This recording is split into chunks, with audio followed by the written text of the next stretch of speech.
Runda. Iya. Lanjut, Ki. Betul sekali, di usia 40 tahun dia menjadi seorang rasul, membawa risalah, mengajarkan kebenaran, yaitu ketika dia, ya tadi benar usia 40 tahun. 40 tahun ya. Tapi mau nanya lagi ya, sebelum dia menerima risalah dari Allah, apakah Muhammad itu sudah beragama Islam? Tadi saya sudah sampaikan, Nabi Muhammad SAW, walau dia sebelum menjadi Rasul, dia statusnya berdasarkan definisi dari seorang Nabi, dia sudah menerima bimbingan, menerima wahyu. Ayat Al-Qur'annya ada, surah Ad-Duha. Dan memang risalahnya, kisahnya beliau dari kecil itu sudah dibimbing. Seperti itu. Jadi dia itu, makanya dikatakan belum ada definisi kata Islam, maka disebut ajarannya yang hanif. Ajaran yang hanif, ajaran yang tunduk patuh kepada Allah, mengikuti ajaran Nabi Ibrahim. Dijelaskan bahkan bukan hanya Rasulullah, tetapi sampai kepada orang tua, sampai kepada keturunannya. Sehingga di dalam kitab Al-Barzanji dikatakan, tarakus sifahul karom yusibhum arhu min adami wa ila abihi wa ummihi. Bahwa di situ dikatakan Nabi Muhammad SAW itu meninggalkan perbuatan-perbuatan yang tercela, apalagi menyekutukan Tuhan. Dia itu dari keluarga orang yang mulia, orang tuanya, keturunannya, nasabnya dari Adam sampai kepada orang tuanya. Disebutnya sebagai ajaran yang hanif. Ajaran yang hanif itu adalah ajaran yang tunduk patuh, yang condong kepada kebenaran, tunduk patuh kepada satu Tuhan. Begitu.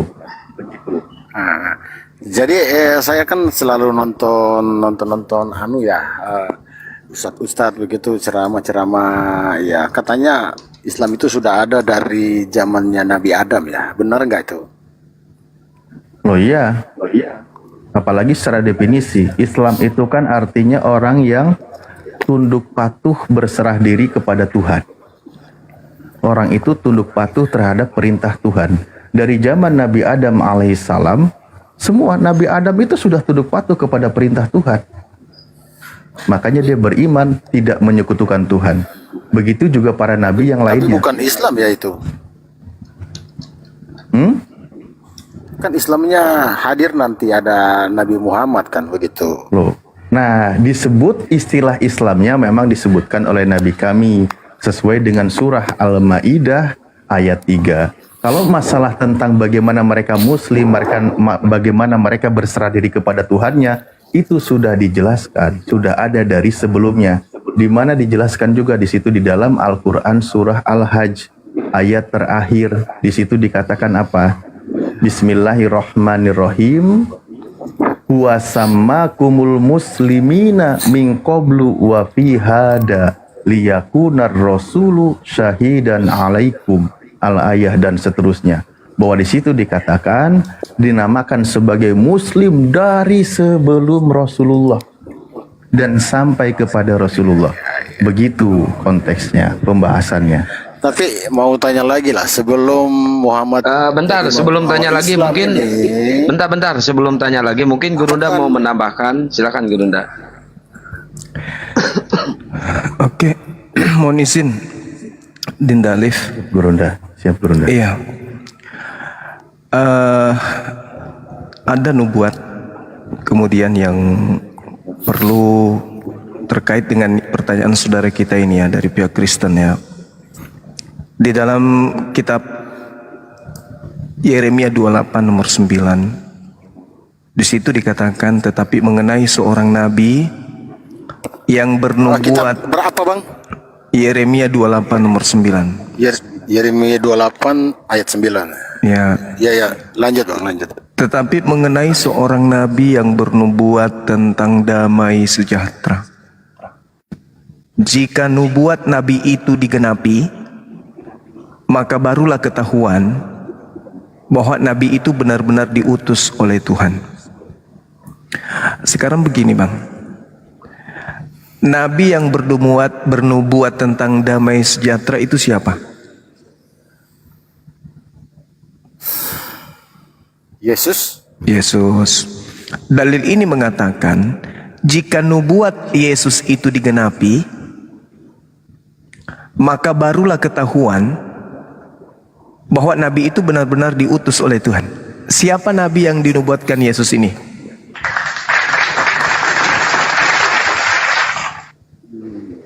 Yesus tidak pernah menubuatkan nabi lain lagi.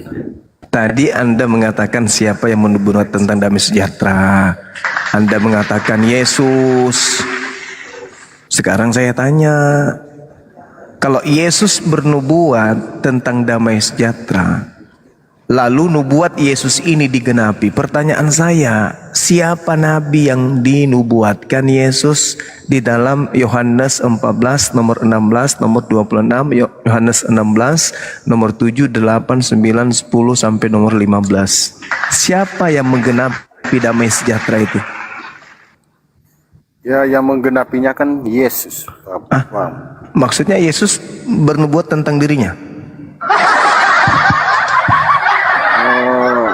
Ya, yang saya tahu nubuatan-nubuatan tentang nabi-nabi sebelumnya itu tertuju pada Yesus, Bang. Ini Yesus yang sedang bernubuat kan? Anda sendiri yang menjawab tadi. Tetapi mengenai seorang nabi yang bernubuat tentang damai sejahtera, kan Yesus mengatakan itu, Bang. Saulan enggak berai-berai. Kurang saulan 3 minggu. Belum saulan 2 minggu. Celewedos. Kan Yesus yang berkata, kalau Anda telah mengatakan, berarti Yesus yang bernubuat tentang damai sejahtera. Siapa nabi yang bernubuat tentang damai sejahtera? Yesus. Jika nubuat nabi itu digenapi, maka barulah ketahuan bahwa nabi itu benar-benar diutus oleh Tuhan. Terus siapa, Bang? Ya, saya tidak mungkin Yesus. Tidak mungkin Yesus. Yesus itu kemudian bernubuat tentang damai sejahtera. Seorang nabi yang bernubuat tentang damai sejahtera. Ketika kemudian nubuat nabi ini digenapi, barulah kamu tahu bahwa nabi yang bernubuat tentang damai sejahtera itu adalah benar-benar nabi.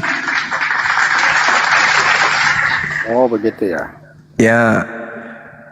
Nah, sekarang nubuat damai sejahtera itu yang mana? Itu loh poinnya.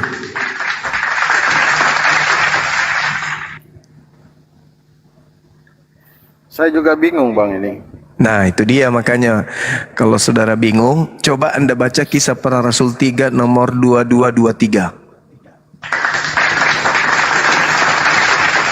Coba abang aja yang baca, soalnya saya Baik. mau pakai HP, Bukankah di dalam kitab Tauratmu dikatakan bahwa Tuhan akan mengutus seorang nabi yang sama seperti Musa, dan siapa yang tidak mendengarkan nabi itu akan dibunuh dari umat kita. Kisah Para Rasul 3. Ya. Kisah Rasul 3 nomor 2223. Hai orang-orang Israel, bukankah telah dikatakan Musa, Tuhan Elohim akan membangkitkan bagimu seorang nabi dari antara saudaramu sama seperti aku. Dengarkanlah dia dalam segala sesuatu yang dikatakannya kepadamu.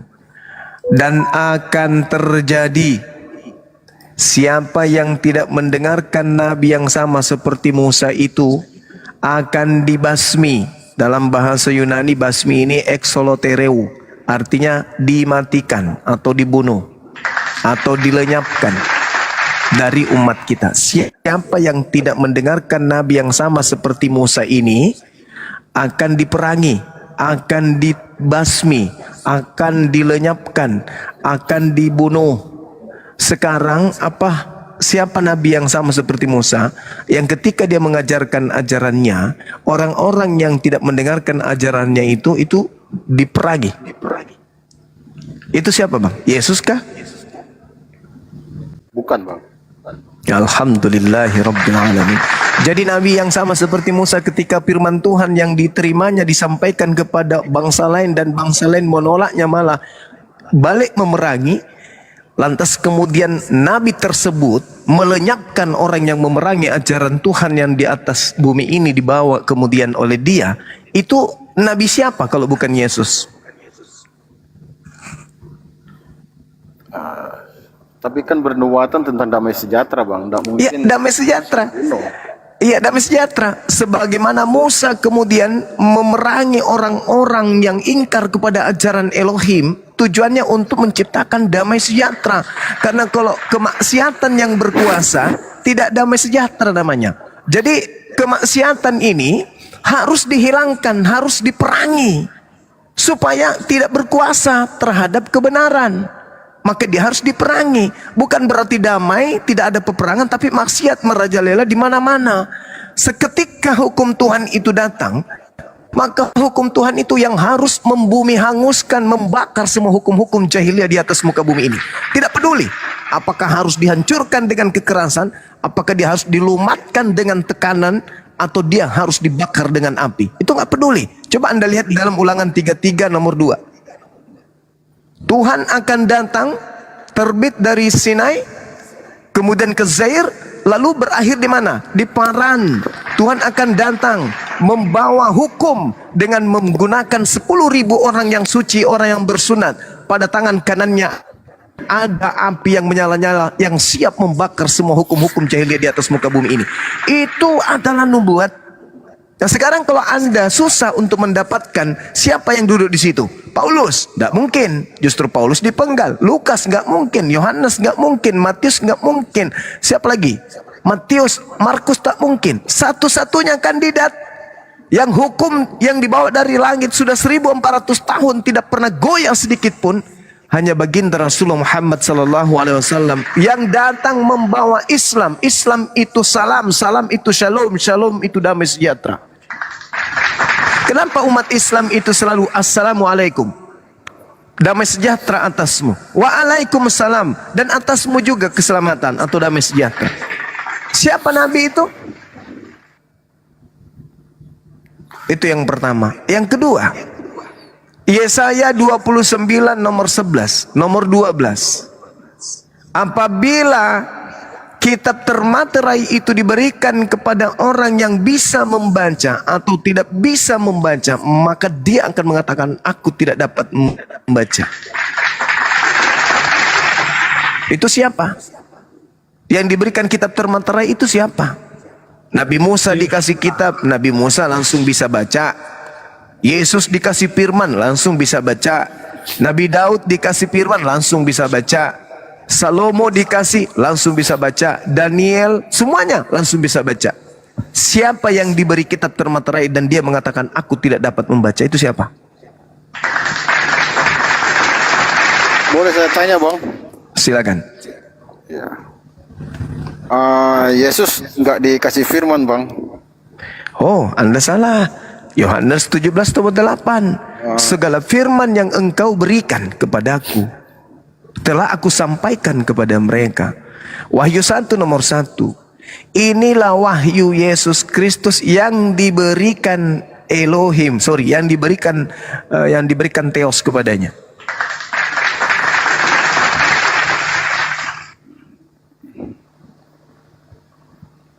Tapi kan Bang, kalau ini sorry ya Bang, maaf. Silakan. sebelumnya.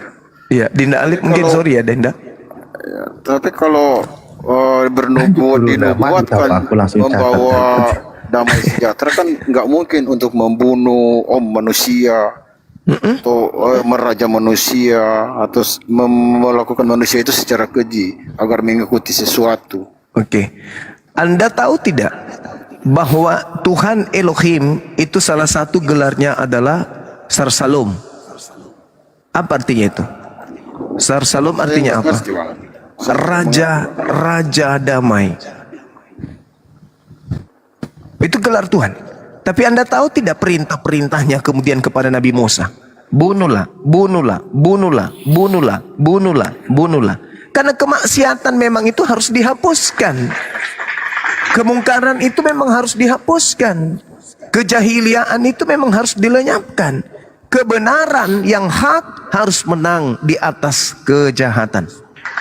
Bagaimana cara menghilangkan kejahatan? Ya dengan menghukum. Bagaimana kemudian negara ini menghapuskan kejahatan? Dengan memenjarakan pelakunya. Bagaimana caranya supaya pelaku kemaksiatan ini tidak membuat orang terkontaminasi dengan kejahatannya? Ya dilenyapkan. Maka Tuhan perintahkan bunuhlah, bunuhlah, bunuhlah, bunuhlah. Kenapa harus dibunuh? Di plesetan Gurunda. Nanti Iya. kena. Binilah, punya binilah, Gurunda. binilah, binilah. Nanti bini jadi hamil lagi. Iya bang, Nah, itu dia. makanya lagi ya. Iya. Ini orang-orang yang harus dibasmi ini orang-orang yang tidak percaya sama Tuhan ya bang. Iya, betul. Orang-orang yang jahil. Kan diperintahkan itu. Tapi yang harus dipercaya Tuhan yang mana bang? Begitu. Tuhan yang berfirman kepada Nabi Adam alaihissalam cuman satu, tidak dua, tidak tiga. Cuman Kristen yang aneh membuat banyak Tuhan. Nabi Tuhan. yang Allah dari Israel bang. Iya, Ada betul. lain. Betul. Sekarang pertanyaan saya, saudara, ketika Allah pencipta langit dan bumi berkarya kepada nabiku Nabi Muhammad, tunjukkan Tidak ada apa? nama Muhammad di situ. Tidak ada nama Muhammad. Saudara, ini nabi Tidak saya. ada nama Muhammad. Ini nabi saya. Di mana ada nama Muhammad? Saya ulang lagi ya, saya ulang Di dengarkan. mana ada nama Muhammad? Bos moderator. Kenapa kamu jadi emosi? Saya kan lagi bahas kita Bentar, sendiri. Tidak anak emosi. Teos bentar, ini Bang Juma lagi sama Bang Siren. Saya turunin dulu ya, Bang. Saya turunin dulu ya. Diam makanya. Lanjut Gurunda. Enggak ada. Nabi Muhammad SAW abad ke-7 menerima wahyu dari langit. Kami menyatakan dengan Di iman mana kami. menerima wahyu dari langit bang? Coba jelaskan. Astaghfirullahaladzim ya Allah ya Ya Karim. karena abang sering Qul nazzalahu ruhul kudus min rabbika bil haqq.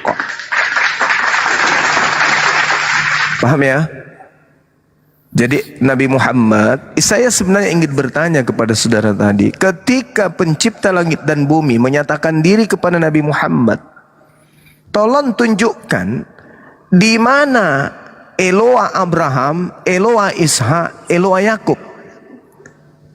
Kalau dulu sebelum Nabiku datang, Eloa Abraham, Eloa Ishak, Eloa Yakub acap kali menyatakan diri, memperlihatkan kemudian kekuasaannya di tengah-tengah Bani Israel. Semisal membelah lautan, oke, menurunkan makanan dari langit, bla bla bla bla bla bla. Bagaimana Nabi Salomo, bagaimana Nabi Daud, bagaimana Nabi Musa, Eloa Abraham, Eloa Ishak, Eloa Yakub senantiasa menyertai mereka. Ini ma'akum, aku bersama dengan kalian. Bahkan sampai kepada titik di mana Nabi Isa alaihissalam diturunkan. Nabi Isa mempertontonkan mukjizat di tengah-tengah Bani Israel. Apa itu? Membuat orang mati bangkit. Nah sekarang pertanyaan saya, ketika Nabiku Muhammad diutus menerima wahyu, apa masih ada karya yang diperlihatkan oleh Eloa Abraham, Eloa Ishak, Eloa Yakub kepada Bani Israel selama Nabiku turun? Ada? Ada gitu? Tidak ada. Kenapa? Karena Eloa Abraham, Eloa Ishak, Eloa Yakub sudah berfirman kepada keturunan Nabi Yishmail alaihissalam. Nggak lagi berkarya kan? Pada keturunan Isa nggak lagi berkarya. Kenapa? Karena kerajaan itu sudah diberikan kepada saudaranya, yaitu Bani Yishmail. Nah sekarang pertanyaan saya, kalau Anda menolak Eloa yang datang kepada Abraham dan keturunannya dalam turunan Ishak, Nabi Ishak, itu berbeda dengan yang datang kepada keturunan Yishmail. Tolong tunjukkan di mana Eloa Abraham berkarya setelah Nabi Muhammad menerima wahyu Al-Quran. Ada? Mereka masih menerima Nabi? Masih ada Nabi yang datang kepada mereka? Ada mukjizat-mukjizat yang dipertontonkan Eloa Abraham di tengah-tengah mereka lagi? Enggak ada. Mukjizat yang terbesar di atas muka bumi ini yang diperlihatkan kemudian Eloa Abraham, Eloa Ismail, Eloa Ishak, Eloa Yakub kepada manusia 1400 tahun karyanya tidak pernah luntur sampai hari ini, yaitu Mekah, tempat berziarahnya orang-orang beriman. Ada yang bisa? Ada ndak di muka bumi ini kerajaan yang usianya 1400 tahun silam sampai hari ini masih ada? Ada nggak? Zuma, Tunjukkan. Salomo Nabi kah Zuma? Silakan Anda tunjukkan. Bila kemudian. Salomo jadi Nabi Zuma. Bung, kalau Anda cerdas, di dalam kitabnya orang Yahudi Daud dikatakan. juga nabi ya. Sabar saudara, sabar ya. Salomo mana ada Nabi Jangan- Zuma, dia jangan- raja. Jangan Mau emosi, sabar. Di Iya, dalam kau kata kitab Salomo Nabi. sabar ya, sabar. Jangan emosi ya. Buktikan Salomo Nabi. Sabar ya, Sabar dulu bang, jangan ribut. Boleh sabar kan ya? Sabar ya. Lalu Elohim berfirman, dengarkan. Guru Ndak, mohon maaf bagi teman-teman Kristen yang tidak tertib, saya langsung tendang ya. Kalau mau tertib sama kayak siren, saya naikin di atas. Kalau mau tertib ya. Iya, antri. Lanjut Guru Ndak, mohon maaf. Di dalam kitabnya saudara kami Yahudi yang kalian ambil kemudian terjemahannya secara tidak sah, di dalam Bilangan 12 nomor 6 dikatakan begini, Elohim berfirman, dengarkanlah firmanku ini, jika di antara kamu ada seorang nabi, maka aku Tuhan menyatakan diriku kepadanya dalam penglihatan, dan aku akan berbicara kepada mereka dalam mimpi. Kitab Salomo kita kenal, ada kan kitab Salomo. Kalau Salomo ini bukan nabi, lalu berasal dari mana kitabnya ini? Bukankah Tuhan berfirman, jika di tengahmu ada seorang nabi, maka aku akan berkata kepadanya, aku akan berbicara kepadanya, aku akan menyatakan diriku kepadanya. Nah sekarang kalau Salomo ini tidak dapat penglihatan Tuhan, apakah Anda ingin mengatakan bahwa kitab-kitab yang yang diimani oleh saudara Yahudi itu adalah karangan-karangan Salomo aja? Atau Bang, itu mau tanya bang, atau itu adalah firman yang Salomo terima? Kalau itu adalah firman yang Salomo terima, di mana orang Kristen yang tidak ada malunya bermuka tembok mengatakan Bible, perjanjian lama, perjanjian baru itu firman Tuhan katanya. Berarti tulisan Salomo diakui berarti itu adalah firman Tuhan. Berarti Salomo adalah nabi. Berdasarkan Bilangan 12 nomor 6. Jangan malu-maluin Kristen. Makanya kalian itu harus banyak belajar dulu kalau mau berhadapan dengan Bang Suma. Silakan. mau tanya lagi bang. Silakan. Waktu semua nabi ini terima wahyu dari Tuhan, apa ada saksinya bang? Yang namanya wahyu bang, Iya. berbeda kalau yang datang membawa surat itu tukang pos. Seorang nabi bang, Tuhan pencipta langit dan bumi itu datang kepadanya bukan melalui mata orang lain, bukan melalui mimpi orang lain. Nabi itu sendiri dengan Tuhan yang mengalami proses pewahyuan tersebut. Nanti sang nabi ketika diperintahkan menyampaikan wahyu yang diterima atau ilham yang diterima, barulah nabi itu disebut rasul. Kenapa? Karena ternyata kenabiannya itu difungsikan untuk mengajarkan orang lain menuju kepada jalan keselamatan. Maka nabi naik status menjadi rasul. Makanya di Kristen ini lucu, Paulus dibilang rasul tapi bukan nabi. Bagaimana Paulus bisa menjadi sarjana tapi dia tidak tamat SMA? SMA itu nabi, naik level dia rasul, baru sarjana itu namanya. Tapi Paulus lucu, sarjana dulu tapi tidak tamat SMA. Itu namanya sarjana palsu alias rasul palsu. Jadi wahyu itu tidak butuh saksi. Kalau Anda menerima, misalnya nih, Anda hadir pada masa Musa, kemudian Tuhan berfirman kepada Musa, dan Anda pun mendengarkan itu, dan di situ tidak disebutkan sebagai ya Musa, tetapi Anda mendengarkan di situ juga, maka Anda juga bisa jadi nabi. Karena Anda menerima pernyataan Tuhan juga pada saat itu. Tapi sayangnya itu tidak disifati. Coba, bagaimana Musa menerima wahyu? Di mana dia menerima wahyu? Siapa yang menjadi saksi? Ketika kemudian Tuhan datang kepada Adam, Tuhan datang kepada Abraham, Tuhan datang kepada yang lain, siapa yang menjadi saksi? Gak ada. Makanya Yesus mengatakan di dalam Yohanes 8 nomor 15, 16, 17, apa kata Yesus? Kalian menghakimi manusia, aku tidak menghakimi manusia. Dan kalau aku menghakimi manusia, penghakimanku itu pasti benar. Sebab aku tidak seorang diri, aku bersama dengan Dia yang telah mengutus aku. Bukankah di dalam kitab Tauratmu dikatakan 2 saksi adalah sah? Akulah yang menjadi saksi atas kenabianku, begitu juga Bapa menjadi saksi atas pengutusanku.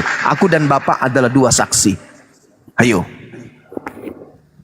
Tapi Yesus mengaku dirinya nabi ya, Bang? Dia mengatakan dia menerima firman. Seorang nabi akan ditolak di mana dia diutus. Di mana-mana itu nabi dikatakan akan ditolak oleh umatnya. Awal mula Nabi Muhammad turun, wahyu pertama kemudian ditolak oleh orang-orang yang ada di Mekah. Kemudian beliau hijrah ke Madinah. Seperti itu, saudara. Nabi Musa diusir dari perkampungan menuju kepada kampung yang sudah dijanjikan oleh Tuhan. Begitu, saudara, ya. Ada lagi pertanyaan?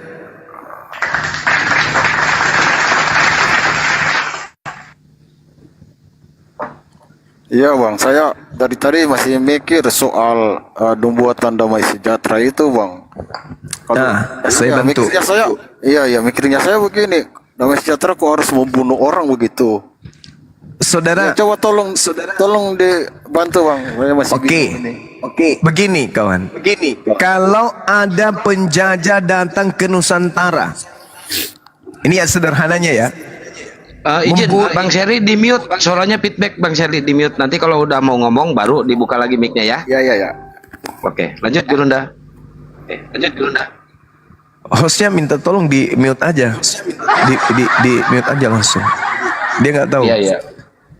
Jadi ketika ada penjajah datang ke Nusantara ini, namanya penjajah membunuh, kemudian di Selat Sunda misalnya, membunuh di Sumatera, membunuh di Sulawesi. Apa yang kita lakukan? Gelitik-gelitik mereka. Supaya damai, maka penjajah itu harus kita usir. Tentu namanya penjajah melakukan perlawanan dong. Nah sekarang ketika mereka melakukan perlawanan, apa yang kita lakukan? Main gitar? Tentu tidak. Hukum Tuhan harus ditegakkan. Makanya ada yang dikatakan nabi diutus dia. Kenapa nabi-nabi itu biasanya menjadi raja, pemimpin? Karena dia butuh kekuasaan untuk mengajarkan hukum Tuhan kepada orang lain. Cuma bukti secara histori, Nusantara ini dijajah oleh penjajah 100% non muslim yang menjajah Nusantara ini. Itu secara historis, secara sejarah yang tercatat dengan tinta darah. Hancur di mana-mana. Peperangan kemudian harus diadakan, harus ada perlawanan. Siapa yang mengadakan perlawanan? Bukan 100% umat Islam, tetapi penjajah 100% non-Islam.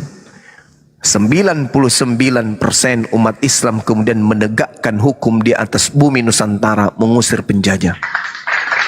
Terjadi pembunuhan? Terjadi. Setelah itu apa? Merdeka. Lahirlah Indonesia. Damai sejahtera kan kita sekarang? Begitu.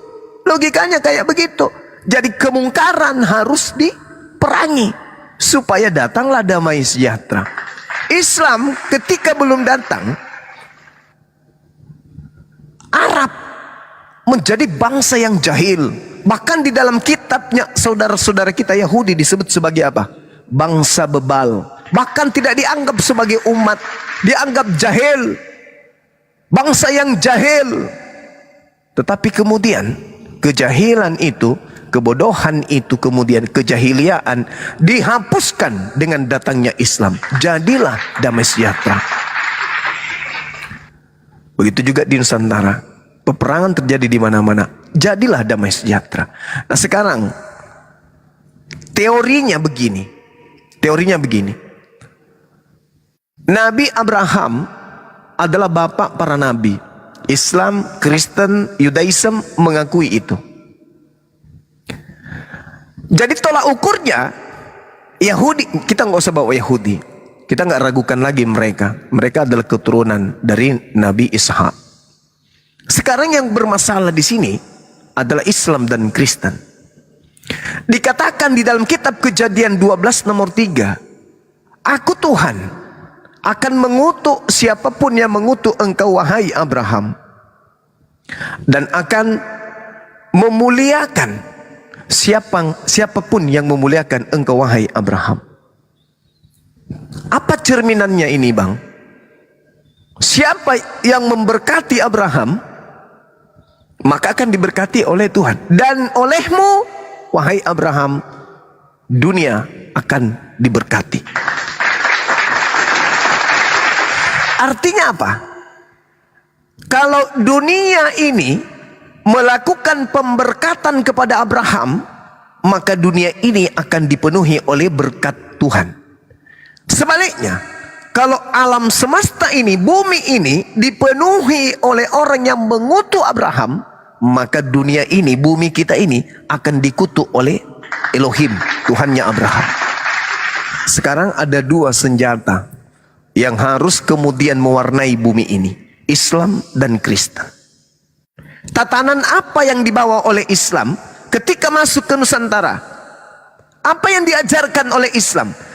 Mengajarkan penduduk atau pribumi untuk melakukan pemberkatan kepada Nabi Abraham alaihissalam tanpa henti-henti. Allahumma salli ala Sayyidina Muhammad wa ala alihi Sayyidina Muhammad kama sallaita ala Sayyidina Ibrahim wa ala alihi Sayyidina Ibrahim. Setiap hari 24 jam lisan umat Islam melakukan pemberkatan kepada Abraham, tidak ada henti-hentinya. Semakin menyebar umat Islam ke seluruh penjuru bumi, maka semakin banyak orang memberkati Nabi Ibrahim alaihissalam. Dan janji Tuhan, siapa yang memberkati engkau Abraham, aku akan berkati, dan olehmu bumi ini akan diberkati. Sebaliknya, kalau di Indonesia ini penuh dengan orang Kristen, adakah orang Kristen memberkati Abraham? Nonsense, bullshit. Kristenlah ini kelompok manusia yang mengutuk Abraham alaihissalam. Apa kutukannya? Satu, mereka menuduh kalau Hagar, istri sahnya Abraham, itu adalah budak. Kedua, mereka menuduh anak tunggal yang pernah mendapatkan julukan anak tunggal, anak sematawayang ini sebagai anak zina, anak haram, anak yang tidak sah. Yang ketiga, mereka memfitnah Nabi Abraham, orang yang tidak sabaran menunggu janji Tuhan. Yang keempat, orang Kristen berbondong-bondong secara histori, sejarah, secara keyakinan, mereka mengutuk semua ajaran Abraham. Satu Tuhan mereka kutuk, kurban hewan mereka kutuk, apalagi sunat kulub mereka kutuk. Maka kata Tuhan, siapapun yang mengutuk engkau Abraham, maka aku akan kutuk dia, dan olehmu dunia akan diberkati. Dengan kesimpulan, kalau Nusantara ini dipenuhi oleh orang Kristen, maka Nusantara ini adalah alam yang dikutuk oleh Elohim. Apakah Anda sampai di sana pemikirannya? Ada dua umat yang berhadapan sekarang ini, Islam dan Kristen. Islam saban hari lisannya dipenuhi dengan pemberkatan kepada Nabi Abraham alaihissalam. Kristen,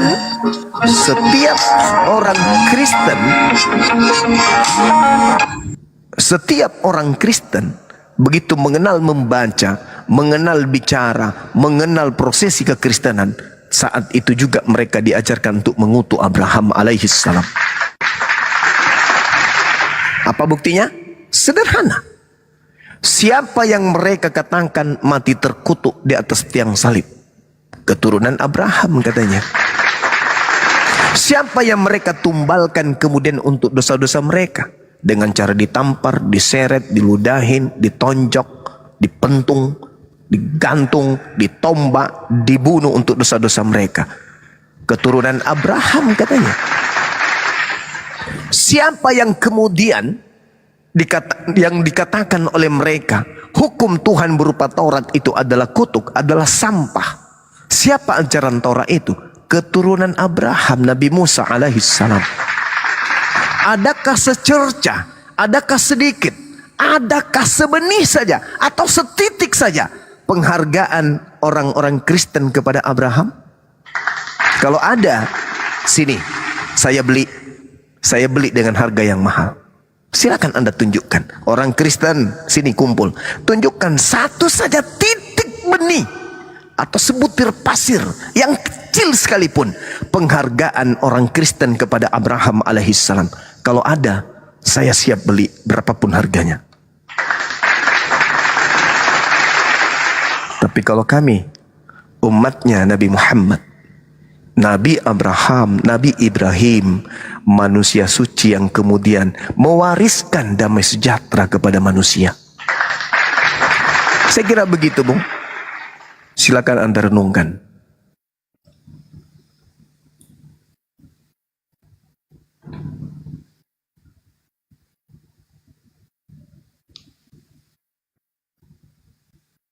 Ya, Bang Seri dibuka mute-nya. Nah, gitu. Ya sudah Bang, udah. Ya. Jadi begini Bang, seandainya yang orang-orang yang nggak percaya Tuhan tapi tidak berbuat kejahatan, gimana bisa dibunuh lagi Bang? Orang-orang tidak percaya Tuhan tapi tidak berbuat kejahatan. Dengan tidak percaya Tuhan, dia sudah berbuat jahat. Karena bukan dia yang menciptakan dirinya. Pasti ada yang menciptakan dirinya. Itulah yang disebut Rabb. Itulah yang disebut Khalik, sang pencipta. Jadi kalau hanya duduk saja merenung, berfikir, tidak menyembah kepada penciptanya, padahal Nabi sudah diutus, Rasul sudah diutus, kitab suci sudah diberikan, tapi tetap mereka tidak bertuhan, maka dengan kata lain, detik demi detik mereka sudah melakukan kejahatan.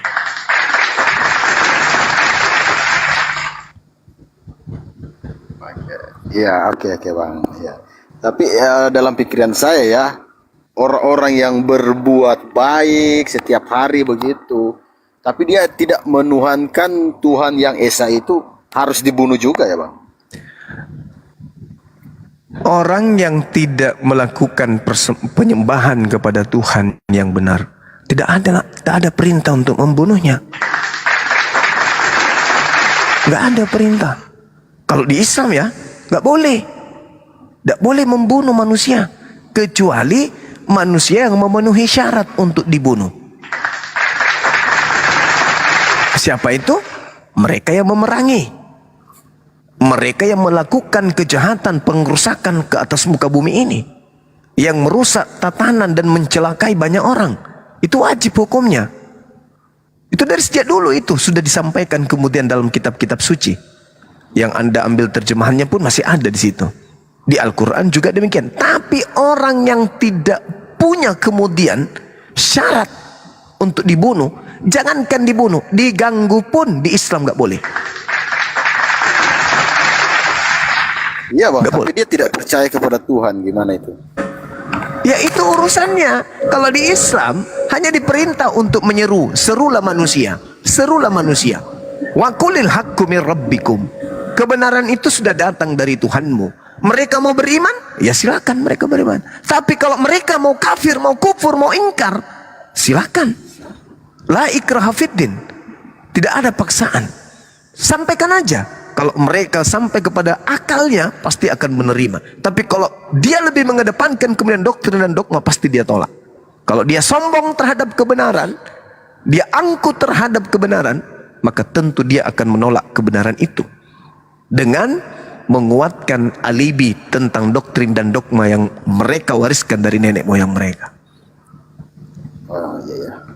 Maaf ya Bang, tadi saya simak perkataan Bang Suma tadi soal begitu ada Nabi Muhammad membawa Islam, damai sejahtera ya Bang. Tapi kenyataannya di Timur Tengah sana perang terus Bang.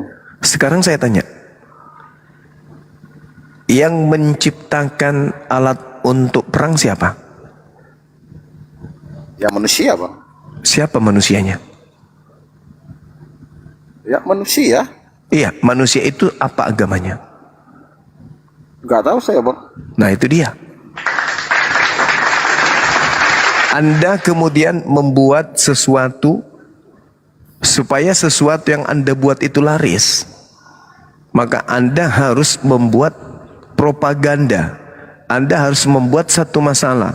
Anda harus melakukan satu riset. Bagaimana caranya supaya barang Anda itu laku. Maka perang terjadi karena adanya unsur adu domba. Ada unsur politik yang diciptakan oleh penguasa yang seenak perutnya menjadikan bumi ini seperti apa yang mereka mau. Contoh misalnya, tiba-tiba saja dunia menjadi beku. Penguasa mengatakan ada COVID. Ya kan? Masih baru-baru ini. Seluruh dunia tunduk kepada aturan. Apatah lagi kalau cuman mau membuat dagangan mereka laris sepenguasa ini, maka sedikit aja disuntikkan isu, disuntik di sana isu, disuntik di sana isu. Apa yang terjadi? Umat Islam itu juga manusia. Mereka bukan malaikat. Ketika terjadi hal-hal yang menyinggung perasaan mereka, meskipun seakidah, kalau dia lebih mengedepankan unsur politiknya, kecintaannya kepada kelompoknya, maka terjadi perang. Siapa yang menciptakan alat perang itu? Laris. Bertepuk tanganlah mereka. Inilah yang dilakukan dari dulu kaum penjajah, termasuk Belanda, mengadu domba kemudian kerajaan-kerajaan yang ada di Nusantara ini. Itu pekerjaan sibilisisis. Jadi bukan berarti begitu Islam turun, wah langsung Islam itu tak ada lagi maksiat di dalamnya. Tak ada lagi orang-orang yang melakukan maksiat. Ingat Bung, justru iblis itu pengaruhnya lebih kencang kepada orang Islam daripada orang Kristen. Saya katakan, bagi orang Kristen itu tak ada lagi iblis. Iblis sudah pensiun. Kenapa? Karena mohon maaf nih, Al-Quran saya mengatakan, Kristen adalah, orang kafir itu adalah saudara-saudaranya iblis. Inna kaidah syaitan kana daif. Iblis itu pengaruhnya lemah. Iblis itu cara menyesatkannya itu lemah. Yang membuatnya kuat adalah saudara-saudaranya. Contoh, adakah kemudian iblis turun ke bumi, memperlihatkan dirinya di depan kita, lantas mengajak kita bermaksiat? Nggak ada. Nggak ada. Yang mengajak kita bermaksiat adalah sesama kita manusia. Itulah saudara-saudaranya iblis. Siapa mereka itu? Ya, saya katakan, iblis lebih paten menggoda kepada orang Islam dan tidak lagi menggoda kepada orang Kristen. Kecuali pada saat orang Kristen ingin meninggalkan Kristen, barulah iblis bekerja di situ. Jangan mau keluar. Di sini enak. Semua makanan boleh, semua minuman boleh, ibadah pun tidak wajib. Semau Anda mati langsung surga. Nah itu. Wa ikhwanuhum. Ya, silakan. Ya. Bukannya setan itu kan sudah dimualafkan, Bang? Hah? Setan dimualafkan? Iya, Bang. Gak ada setan dimualafkan. Yang saya dengar-dengar ya jin sudah dimualafkan sama Nabi. Oh, beda kalau jin. Wa ma khalaqtul Jin jin. bukan iblis ya, Bang? Beda. Sama seperti manusia. Iya, iya. Manusia belum tentu kafir. Sama itu, jin belum tentu iblis. Belum tentu iblis, tapi kalau sudah iblis itu sudah pasti iblis. Wa ma khalaqtul jin wal ins illa liya'budu. Allah yang menciptakan jin untuk beribadah. Allah juga yang menciptakan manusia untuk beribadah.